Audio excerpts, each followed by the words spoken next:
رملہ نام اور حبیبہ کنیت تھی۔ حضرت صلی اللہ علیہ وآلہ وسلم کی بعثت سے 17 سال پہلے پیدا ہو اور عبید اللہ بن جخش سے عقد ہوا۔ حضرت صلی اللہ علیہ وآلہ وسلم مبعوث ہوئے تو دونوں مشرف باسلام ہوئے اور حبشہ کی طرف ہجرت ثانیہ کی۔ ایک روایت ہے کہ ان کی بیٹی جن کی کنیت کے ساتھ وہ مشہور ہیں حبشہ ہی میں پیدا ہوئیں۔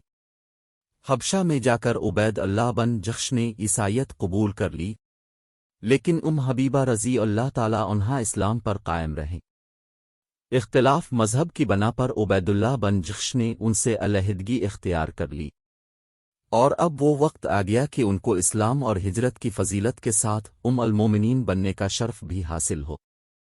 چنانچہ حضرت صلی اللہ علیہ وآلہ وسلم نے عمرو بن امیہ زمری کو نجاشی کی خدمت میں بغرض نکاح بھیجا۔ جب وہ نجاشی کے پاس پہنچے تو نجاشی نے حبیبہ رضی اللہ تعالی عنہا کو اپنی لونڈی ابرہا کے ذریعے سے پیغام دیا کہ حضرت صلی اللہ علیہ وآلہ وسلم نے مجھ کو تمہارے نکاح کے لیے لکھا۔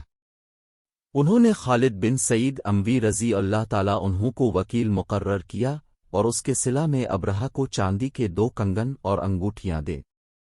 جب شام ہوئی تو نجاشی نے جعفر بن ابی طالب رضی اللہ تعالی عنہ اور وہاں کے مسلمانوں کو جمع کر کے خود نکاح پڑھایا، اور حضرت صلی اللہ علیہ وآلہ وسلم کی طرف سے 400 دینار مہر ادا کیا۔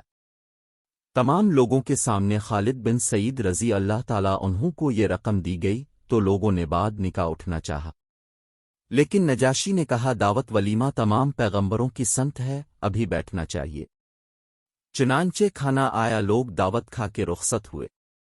جب مہر کی رقم حبیبہ رضی اللہ تعالی عنہا کو ملی تو انہوں نے 50 دینار ابرہا کو دیے، لیکن اس نے اس رقم کو اس کنگن کے ساتھ جو پہلے دیے گئے تھے یہ کہہ کر واپس کر دیا کہ بادشاہ نے مجھ کو منع کر دیا ہے۔